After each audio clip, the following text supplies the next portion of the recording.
പിതാവിന്റെയും പുത്രന്റെയും പരിശുദ്ധാത്മാവിന്റെയും നാമത്തിൽ ആമേൻ. എൻ്റെ പ്രിയപ്പെട്ടവരെ, ഇന്ന് 7-ാം തീയതി ബുധനാഴ്ചയാണ്.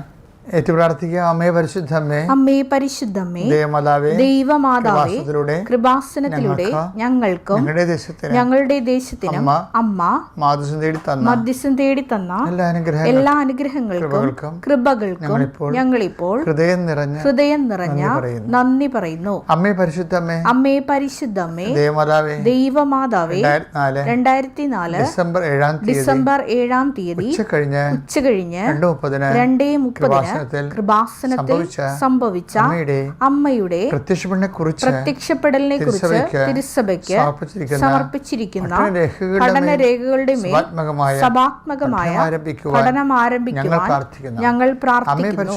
അമ്മേ പരിശുദ്ധമ്മേ, ഭൂസ്വർലോകങ്ങളുടെ രാജ്ഞിയായ അങ്ങേയ്ക്ക് ഭൗമ സംരക്ഷണത്തിനായി പ്രപഞ്ച പ്രകൃതിയെ തന്നെ തിരുസഭ പ്രതിഷ്ഠിക്കുവാൻ ഈ പ്രത്യക്ഷീകരണം വഴി ഇടയാക്കണമേ. പരിശുദ്ധമ്മേ, ജപമാല മാതാവേ, സകല കൃപാസനം പ്രാർത്ഥനയോടും ചേർത്ത് ഞങ്ങളിപ്പോൾ പ്രാർത്ഥിക്കുന്ന ഈ കുടുംബത്തിന്റെ പ്രത്യേക നിയോഗം പറമക്കളെ.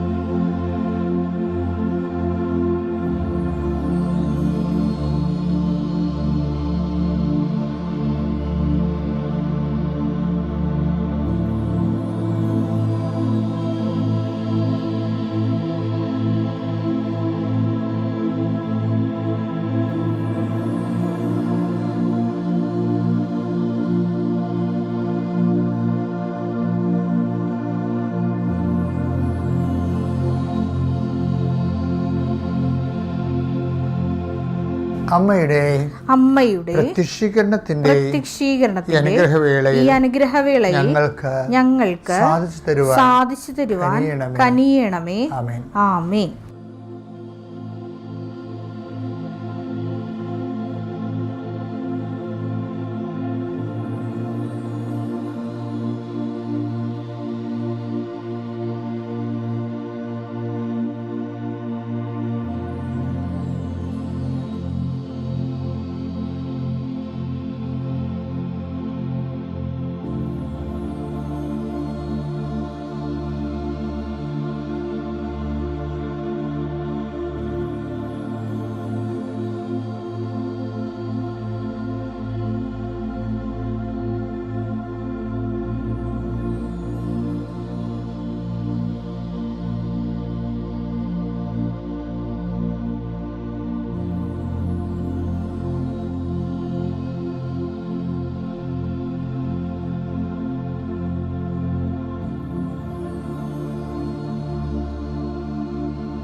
എൻ്റെ കർത്താവ് നിൻ്റെ ഉന്നതമായ നാമത്തിന് സ്വസ്ത്രം ചെയ്യുന്ന കർത്താവ് നിൻ്റെ വിശുദ്ധ പൗരോഹിത്യത്തെ മഹത്വപ്പെടുത്തണമെന്ന് പ്രാർത്ഥിക്കുന്ന കർത്താവ് സഭയിലുള്ള സാന്നിധ്യം പ്രകടമാക്കണം. 39 വർഷം ഞാൻ അർപ്പിച്ച കൃപാനയുടെ യോഗ്യതയാൽ കൃപാസ്ഥാനത്താറെ ജീവനോടെ പ്രത്യക്ഷപ്പെട്ട പരിശുദ്ധ അമ്മയുടെ മാധ്യസ്ഥതയിലെ കർത്താവിൻ്റെ ശക്തി നിന്നിലേക്ക് ആവശ്യിക്കട്ടെ. അടിപ്പട പോലെ വൈദാഖാല ദൈവികമായ ശക്തി നിൻ്റെ ഉച്ച മുതൽ ഉള്ളംകാല് വരെ പടരട്ടെ. എല്ലാ കോശങ്ങളിലും പേശികളിലും കർത്താവിൻ്റെ വിശുദ്ധ രക്തം കയറി ഇറങ്ങട്ടെ. യേശുക്രിസ്തുവിൻ്റെ വിശുദ്ധ രക്തം സകല പാപങ്ങളിൽ നിന്ന് മോചിപ്പിക്കുമെന്ന് പറഞ്ഞ അതേ രക്തത്താൽ നീ വിശുദ്ധീകരിക്കപ്പെടുകയും ശക്തീകരിക്കപ്പെടുകയും ചെയ്യട്ടെ. എൻ്റെ അമ്മ പരിശുദ്ധമ്മ ദേവമാതാവിൻ്റെ മാധ്യസ്ഥനെ കേൾപ്പിക്കട്ടെ. കർത്താവിൻ്റെ കണ്ണ് നിന്നെ ആവശ്യിക്കട്ടെ. Lord Jesus Christ, pour out His Spirit touch with the fire of finger, soak with the precious blood, Lord, infuse your spirit, and with the authority of the Catholic Church, with the power of Jesus Christ, with the merit of some holy priesthood, I impart the peace and grace upon your home. എൻ്റെ കർത്താവിൻ്റെ ഉന്നതമായ നാമത്തിൽ സഭയുടെ അധികാരത്തിൽ കുരിശ് അടയാളത്തിൽ നിൻ്റെ ഭവനത്തെ, നിൻ്റെ ജീവിതത്തെ, നിൻ്റെ ഉദ്യമങ്ങളെ, നിൻ്റെ ജീവിതത്തിൻ്റെ എല്ലാവിധ ഉത്തരവാദിത്തങ്ങളെയും യേശു ക്രിസ്തുവിൻ്റെ നാമത്തെ ആശീർവദിക്കുന്നു. ഇതാ നിനക്ക് മുമ്പേ ഞാൻ എൻ്റെ ദൂതനെ അയക്കുന്നു. കർത്താവേ, അങ്ങ് ഈ മക്കളുടെ ഇന്നത്തെ വഴിയാത്രയ്ക്ക് മുമ്പേ നിൻ്റെ ദൂതനെ അയച്ചുകൊണ്ട് മക്കൾക്ക് വേണ്ടി വാദിക്കണമേ. നീ ന്യായാധിപൻ്റെ മുമ്പിൽ നിൽക്കപ്പെടുമ്പോൾ എന്ത് പറയണമെന്ന് മുൻകൂട്ടി ആലോചിക്കേണ്ട. നീ പറയേണ്ടത് എന്തെന്ന് ആ സമയം നിനക്ക് അറിവ് നൽകുന്നു അരുൾ ചെയ്ത് കർത്താവിൻ്റെ അറിവിൻ്റെ അഭിഷേകത്താൽ നിൻ്റെ ആ സമയത്ത് നീ അഭിഷേകം പ്രാപിക്കാൻ വേണ്ടി നിനക്ക് കർത്താവിൻ്റെ കൃപ ലഭിക്കട്ടെ. എൻ്റെ ദൈവവേദന അടിക്കടി ഓരോ ദിവസവും നീ ദൈവസ്നേഹത്താൽ നിറഞ്ഞ് കവിഞ്ഞ് ജീവിതത്തിൻ്റെ പ്രയാസങ്ങളെ അതിജീവിക്കാൻ വേണ്ടി ദൈവത്തിൻ്റെ ശക്തി, തിരുത്തത്തിൻ്റെ ശക്തി, ക്രിസ്തുവിൻ്റെ ഉയർത്ഥാനത്തിൻ്റെ ശക്തി, ക്രിസ്തുവിൻ്റെ മുൾക്കിടത്തിൻ്റെ ശക്തി, ക്രിസ്തുവിൻ്റെ കരത്തിൻ്റെ ആണിപ്പെടുന്ന ശക്തി, ക്രിസ്തുവിൻ്റെ തിരുവിലാ മുറിവിൻ്റെ ശക്തി നിൻ്റെ ആത്മാവിനെ ഭരിക്കട്ടെ. നിത്യം പിതാവും പുത്രനും പരിശുദ്ധാത്മാവും സർവ്വസ്വം നീക്കുവാമേ. ഈ ചില സമയത്ത് നമുക്ക് മാറ്റപ്പെടാൻ പറ്റാത്ത സഹനം ഉണ്ടാകും. സഹനം കുരിശാകണ എന്താ ചില സമയത്ത് അത് മാറ്റപ്പെടാൻ പറ്റാത്ത സാധനമാണ് കുരിശെന്ന് പറയണത്. മാറ്റാവുന്നതിനെ നമ്മൾ സഹനം എന്നേ പറയത്തുള്ളൂ. സഹനം തന്നെ രണ്ട് വിധം, മാറ്റാവുന്ന സഹനമുണ്ട്, മാറ്റപ്പെടാൻ പറ്റാത്ത സഹനമുണ്ട്. അതിനാണ് ഈ മാറ്റപ്പെടാത്ത സഹനത്തെ നമ്മൾ കുരിശെന്ന് പറയണത്. 12:2 ഹെബ്രായർ. അവൻ തനിക്കുണ്ടായിരുന്ന സന്തോഷം ഉപേക്ഷിച്ച് അവമാനം വകവയ്ക്കാതെ കുരിശ് ക്ഷമയോടെ സ്വീകരിച്ചു. ഇത് ഭയങ്കര പാടാണ്. നമുക്കിങ്ങനെ സുഖമായിട്ടൊക്കെ അച്ഛൻ ഇങ്ങനെ സ്റ്റുഡിയോയിലൊക്കെ എന്നിട്ട് പറയാവുന്നല്ലാതെ ഇതിൻ്റെ യഥാർത്ഥത്തിൽ അനുഭവിച്ച് കഴിയുമ്പോൾ മാത്രമേ നമ്മൾ പക്ഷേ വിശ്വാസത്തിൽ ഇപ്പോൾ IAS പാസ്സാകും. വിശ്വാസത്തിൽ ITI കൊണ്ട് IAS ഉണ്ട്. അപ്പോൾ ഈ IASലേക്ക് വരാൻ വേണ്ടിയാണ് ഇതുപോലെ കുരിശ് വരണത്. അത് നമുക്ക് സിലബസ് കട്ടിയാവും. ഇപ്പോൾ 1ാം ക്ലാസ്സിൽ സിലബസ് അല്ലല്ലോ 10ാം ക്ലാസ്സിലത്. അപ്പോൾ സിലബസ് കട്ടിയാകുമ്പോൾ വിജയവും അതിനാനുപാതികമായിരിക്കും, അത്രേ ഉള്ളൂ. പക്ഷേ അപ്പോഴെന്ത് ചെയ്യണം, അവനെ ഓർക്കണമെന്നാണ് പറയണത്. നമുക്കുള്ള ഗുണം അതാണേ, മറ്റുള്ളവർക്കില്ലാത്തൊരു ഗുണം നമുക്കുണ്ട്. എന്താ കുരിശ്. ഇപ്പോൾ ഓട്ടിസം ബാധിച്ചൊരു കുഞ്ഞിനെ കൊണ്ട് എൻ്റെ അടുത്ത് വരുമ്പോൾ ഞാൻ സങ്കടപ്പെടുമ്പോൾ ഞാൻ കുഞ്ഞിനെ ഓർത്തല്ലേ, ഞാൻ തള്ളയെ ഓർത്താണ് ഞാൻ സങ്കടപ്പെടുന്നത്. അവരിത് എത്ര കാലം ഈ വിഷയം, അതാണ് കറക്റ്റ് കുരിശ്. മാറ്റാൻ പറ്റണില്ല. കുറേ കാശും പോവും, കുറേ സത്യവും പോവും, തനിക്കുണ്ടായിരുന്ന സന്തോഷം പോവുകയാണേ. ഇപ്പോൾ വായിച്ച കേട്ടില്ലേ, വായിച്ചത് അവൻ തനിക്കുണ്ടായിരുന്ന സന്തോഷം ഉപേക്ഷിച്ച് പോരെ. ഇപ്പം ക്രിസ്തു ആയെന്ന് അർത്ഥം. ഈ ഓട്ടിസം ബാധിച്ച കുഞ്ഞിനെ ചോദ്യം നടക്കുന്ന ആളാരാണ്? ക്രിസ്തുവാണ്. അവനും ഉണ്ടായിരുന്ന സന്തോഷം പരിത്യജിക്കുന്ന ആരാണ്? ക്രിസ്തുവാണ്. അപ്പോൾ നിങ്ങൾ ക്രിസ്തുവാണ്, ഒരു സംശയമില്ല. എന്താ സംഭവം? അപ്പം അതുകൊണ്ട് തന്നെ അത് കൂടി സിലബസാണെന്നേ ഉള്ളൂ. എൻ്റെ ദൈവവേദന നമുക്ക് ലഭിക്കാതിരിക്കുന്ന മഹത്വത്തെക്കുറിച്ച് ഓർക്കാൻ പറയുന്നുണ്ട്. ഇപ്പോൾ ഞാൻ എന്താ പറഞ്ഞത്, കഴിഞ്ഞ പ്രാവശ്യം നിങ്ങൾക്കൊരു പ്രയാസം ഉണ്ടാകുമ്പോൾ, സഹനം ഉണ്ടാകുമ്പോൾ കഴിഞ്ഞ കാലം ഓർക്കണം.